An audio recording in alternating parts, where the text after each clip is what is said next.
Hello guys, welcome to in my channel smart study. Guys, आज हम directorate of education की तरफ से दी जाने वाली वर्कशीट नंबर 10 करेंगे, जो कि क्लास 7th की है और सब्जेक्ट है मैथमेटिक्स। ये वर्कशीट 29 अक्टूबर 2020 की है। तो आइए शुरू करते हैं आज की वर्कशीट शुरू करने से पहले प्लीज़ मेरे चैनल को सब्सक्राइब कर दीजिए। तो आइए देखते हैं आज की worksheet, triangle and its properties. Right triangle and Pythagoras properties, essential prior knowledge, right angle triangle and square numbers. तो बेटा, पिछली वर्कशीट में हमने ट्राइंगल के बारे में देखा था। हमने देखा था कि जब किसी एंगल में एक एंगल 90 डिग्री का होता है, उसे हम क्या कहते हैं, 90 डिग्री एंगल होता है, तब इस एंगल को हम क्या कहते हैं, राइट एंगल। और ऐसे ट्राइंगल को हम कहते हैं राइट एंगल ट्राइंगल। ठीक है, आगे देखते हैं कि आज की वर्कशीट में क्या दिया गया है। Children, let's consider a situation at home where you have a take of painting from the wall, which is at a height of 10 meter from the floor. For that, an 8 meter long ladder is to be used. How far away from the base of the wall should be the ladder be placed? We use Pythagorean property to find distance between the wall and the ladder. देखो क्या कहा जा रहा है बेटा कि एक situation imagine करते हैं जहाँ पे क्या किया गया है कि एक पेंटिंग है जो वॉल से, जो फ्लोर से 10 मीटर क्या है हाइट पर लगी हुई है, ऊंची लगी हुई है, और उससे आपको क्या करना है, टेक ऑफ करना है, आपको उसे उतारना है। इसके लिए आप क्या लेते हैं, 8 मीटर लॉन्ग आप लेडर लेते हैं, एक सीढ़ी लेते हैं, और उसको आपको कितनी दूरी पर रखना होगा, कितने डिस्टेंस पे रखना होगा, जिससे कि क्या कर सके, आप उस लेडर से जो पेंटिंग है उसे टेक ऑफ कर सके, उसे उतार सके। तो इसके लिए यूज किया जाता है बेटा पाइथागोरस प्रॉपर्टी। आइए आज हम इसके बारे में सीखते हैं। देखिए क्या दिया गया है। इन 6th century BC, a Greek philosopher Pythagoras gave information about a Pythagoras properties related to the right angle triangle. In right angle triangle, the side opposite to the right angle is called hypotenuse. देखो क्या कहा गया है कि आज से 6th century BC में Greek philosopher थे पाइथागोरस, उन्होंने एक इन्फॉर्मेशन दी थी पाइथागोरस प्रॉपर्टी के बारे में, जो राइट एंगल ट्राइंगल के लिए होता है। उन्होंने क्या कहा, in right angle triangle the side opposite to the right angle is called hypotenuse. जैसे कि यहाँ पे हमने राइट एंगल बनाया है, तो इसके अपोजिट राइट एंगल, जैसे ये राइट एंगल है, 90 डिग्री का एंगल है ना, इसके अपोजिट जो साइड है इसे हम क्या कहते हैं, हाइपोटिनस। इसको क्या कहा जाता है बेटा, hypotenuse. According to the Pythagoras properties, area of the square of the hypotenuse sum of the area of the square of the other side, other two sides. देखो यहाँ पे हम समझने की बात करते हैं कि जैसे कि यहाँ पे एक हमें राइट एंगल ट्राइंगल दिया गया है। देखिए ये हो गया हाइपोटिनस और ये होगी इसकी अदर टू साइड्स। तो यहाँ पे क्या कहा गया है, इसे हम मानते हैं सी, इसे मानते हैं ए और इसे मानते हैं बी। तो क्या कहा गया है, सी की स्क्वायर, मतलब जो हाइपोटेनस का स्क्वायर है वो किसके इक्वल होगा, वो होगा ए की स्क्वायर प्लस बी की स्क्वायर। समझ में आया, मतलब जो सामने की दोनों साइड्स है ना, उसके टोटल के, उसके सम के स्क्वायर के इक्वल होगा जो हाइपोटेनस स्क्वायर। समझ में आया, हाइपोटेनस का स्क्वायर, सी की स्क्वायर की वैल्यू किसके इक्वल होगी, ए की स्क्वायर प्लस बी की स्क्वायर की। बेटा ये फॉर्मूला याद कर लीजिएगा, बहुत ही इंपॉर्टेंट है। तो आइए हम यहाँ पे देखते हैं, इसको समझने की कोशिश करते हैं। देखिए यहाँ पे हमें ये दिया गया है, तो ये है हमारा सी, ये हमारा बी हो गया और ये हमारा हो गया ए। तो वो ये कह रहा है कि सी की जो वैल्यू है वो इन दोनों के स्क्वायर के सम के बराबर होगी। सी यहाँ पे क्या है, हाइपोटेनस, इसको हम एच से भी शो कर सकते हैं, ए अदर साइड और बी अनदर, वन साइड और अनदर साइड। तो देखिए यहाँ पे एक नोट दिया गया है, longest side of the right angle triangle is the hypotenuse. अब यहाँ पे क्वेश्चन देखो, इसकी जो लॉन्गेस्ट साइड होगी, ये जो साइड होगी जो हाइपोटेनस है वो क्या होगी, सबसे लॉन्गेस्ट होनी चाहिए। हम जो भी ट्राइंगल बनाते हैं अगर वो राइट एंगल है तो उसकी सबसे लॉन्गेस्ट साइड क्या हो जाएगी, ये हाइपोटेनस की। ठीक है, अब देखते हैं यहाँ पे एग्जाम्पल, जो क्वेश्चन अभी हमने दिया था, यहाँ पे देखो दिया गया था ये क्वेश्चन कि ये था 5, यहाँ पे था 4 और यहाँ पे था 3। ये जो भी हमने पीछे एग्जाम्पल देखा, इसी को सॉल्व करते हैं। देखो, the side of a triangle is 3 centimetre, 4 centimetre and 5 centimetre long. So find out what ever the triangle will be right angle triangle. क्या ये ट्राइंगल राइट एंगल ट्राइंगल है? तो देखो यहाँ पे तो हमने डायग्राम बना दिया, बट अगर ऐसा क्वेश्चन आता है तो उसमें क्या होगा, देखो जो 5 जो सबसे लंबी, अभी हमने पढ़ा था कि जो सबसे लॉन्ग होगी वो क्या होगी, हाइपोटेनस। तो यहाँ पे 5 क्या हो जाएगा हमारा हाइपोटेनस, उसके बाद में हम 4 काउंट करेंगे, उसके बाद में हम 3 काउंट करेंगे। ठीक है, अब देखते हैं तो क्या होगा, 5 की स्क्वायर, देखिए इसे करने की कोशिश करते हैं। 5 की स्क्वायर है ना, इक्वल किसके होना चाहिए, उन सामने वाली दोनों साइड से उनके सम के इक्वल होना चाहिए। तो सामने देखो 4 की स्क्वायर है ना, प्लस हम कर देते हैं 3 की स्क्वायर। तो यहाँ पे कितना आएगा 25। 5 की स्क्वायर का मतलब क्या है 5 × 5। देखो यहाँ पे लिखा गया 5 की स्क्वायर का मतलब क्या है 5 × 5 इक्वल कितने आ जाएगा 25। अब 4 की स्क्वायर कितना हो जाएगा 4 × 4 कितना होगा 16 और 3 की स्क्वायर कितना होगा 3 × 3 इक्वल 9 तो 25। इसका मतलब है कि ये जो सम दिया गया है हमें यहाँ पे ये क्या है स्क्वायर है। Therefore the square of the hypotenuse the sum of the square of the other two sides के स्क्वायर के इक्वल होगा। तो हो रहा है हमारा यहाँ पे, आइए देखते क्या लिखा है।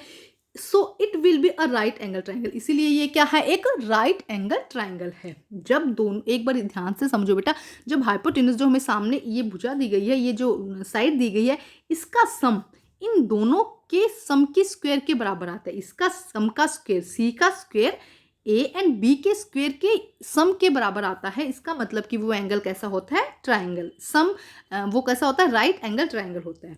If the square is the hypotenuse is the sum equal is not sum of the square of the other side, other two side के इक्वल नहीं होता है, it will be not a right angle, ये क्या होगा right angle नहीं होगा। अभी हम जब एग्जांपल करेंगे ना तो हमें और भी आंसर इजी हो जाएगा। जब बेटा आप अपनी एनसीईआरटी लीजिए, उनके साथ इनके क्वेश्चन को सॉल्व करने की कोशिश कीजिए। जितने आप क्वेश्चन की प्रैक्टिस करेंगे उतने ही आपके लिए ईजी हो जाएगा।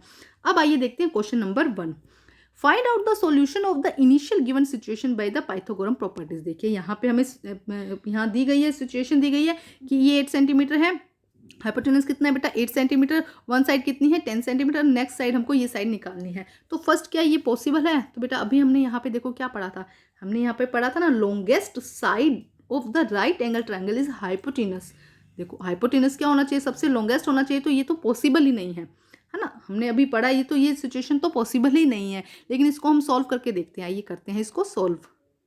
तो आइए करते हैं क्वेश्चन नंबर 1। देखिए हमने ये साइड देखी थी, हमने इसको माना h, ये हमारी p हो गई और ये साइड हमारी है b, ठीक है। तो आइए करते हैं, h की स्क्वायर किसके इक्वल होना चाहिए p की स्क्वायर प्लस b की स्क्वायर।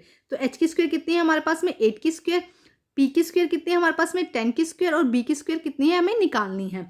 तो देखिए क्या होगा, यहाँ पे करके देखते हैं। देखो 8 की स्क्वायर का मतलब क्या होगा बेटा 8 × 8 कितना होगा 64, 10 की स्क्वायर का मतलब क्या हो जाएगा 100 और यहाँ माइनस क्या है हमारा b की स्क्वायर, ठीक है। ये अभी तक हमारा क्वेश्चन हुआ। अब क्या करना है बेटा, हमें जब b की स्क्वायर निकालनी है तो हम इसको इस तरफ ले जाएंगे, 100 को इस तरफ ले जाएंगे तो कितना आएगा 64 - 100 हो जाएगा, है ना, इक्वल क्या हो जाएगा b की स्क्वायर। तो देखो बेटा अब हमारा आंसर क्या आएगा -36, कितना आया -36।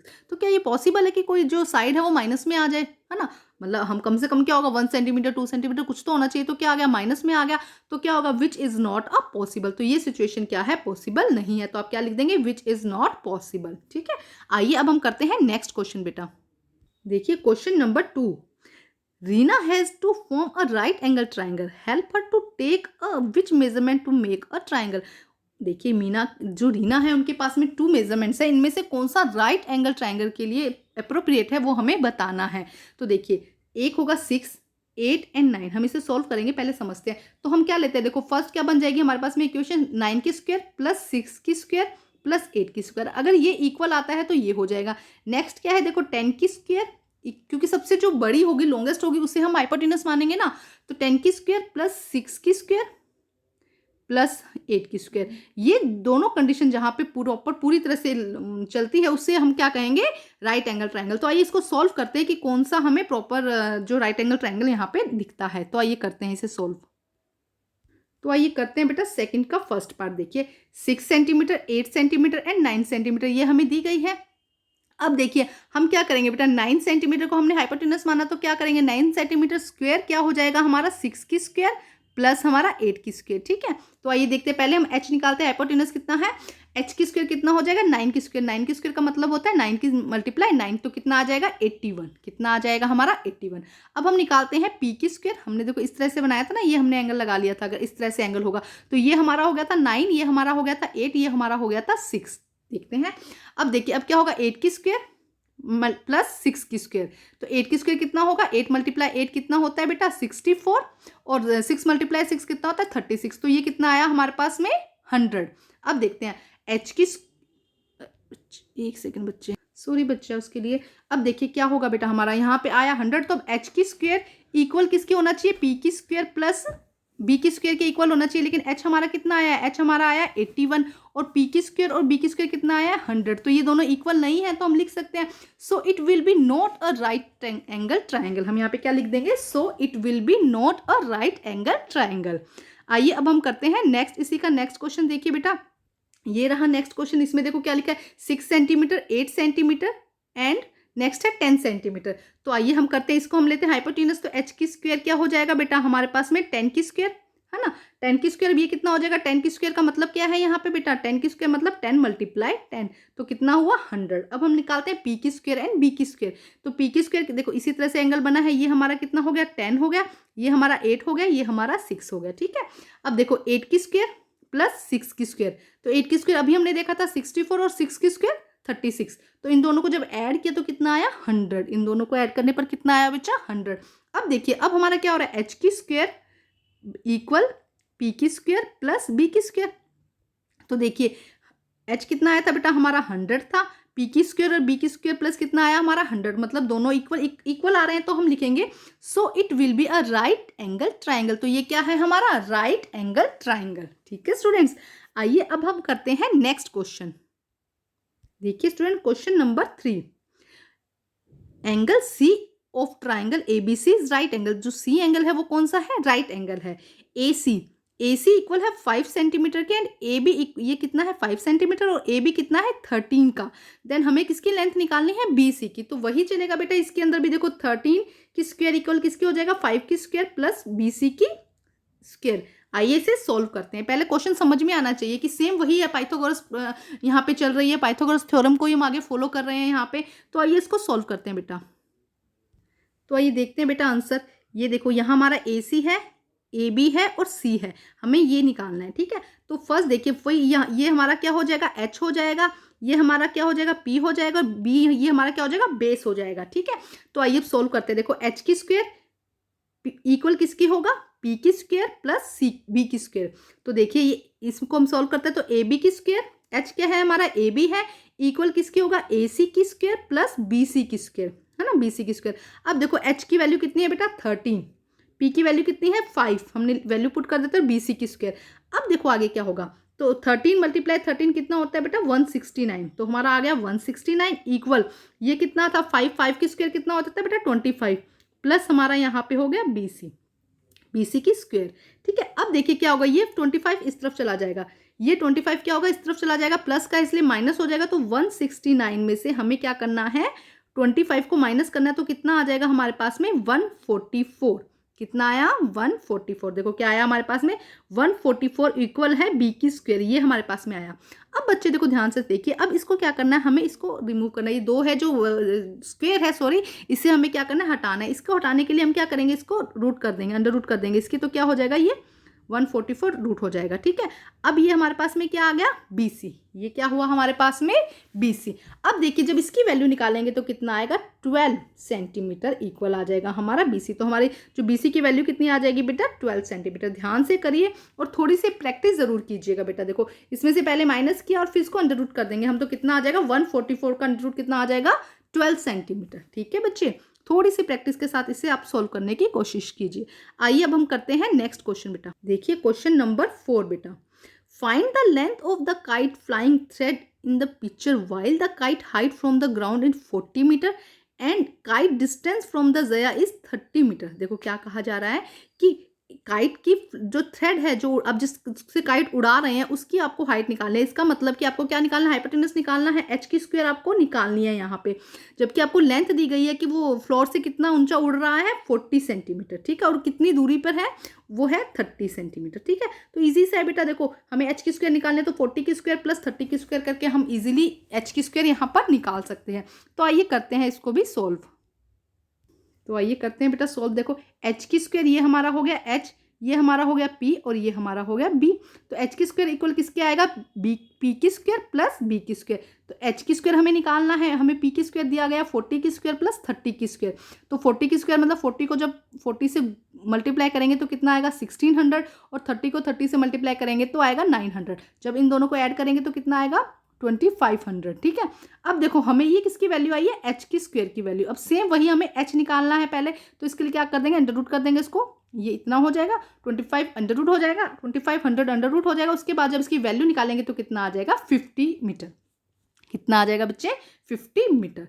तो आइए देखिए, लिखेंगे फिर हम length of the thread of kite is 50 metre. ठीक है स्टूडेंट, तो बेटा आज की आपकी जो वर्कशीट है वो कंप्लीट होती है। वर्कशीट कंप्लीट करके अपने टीचर से चेक कराइए और बच्चे बहुत प्रैक्टिस कीजिए इन क्वेश्चंस की, ये बहुत इंपॉर्टेंट है। तो अपनी वर्कशीट कंप्लीट करके टीचर से चेक कराइए और प्लीज़ मेरे चैनल को लाइक कीजिए, सब्सक्राइब कीजिए और शेयर कीजिए। Thank you students.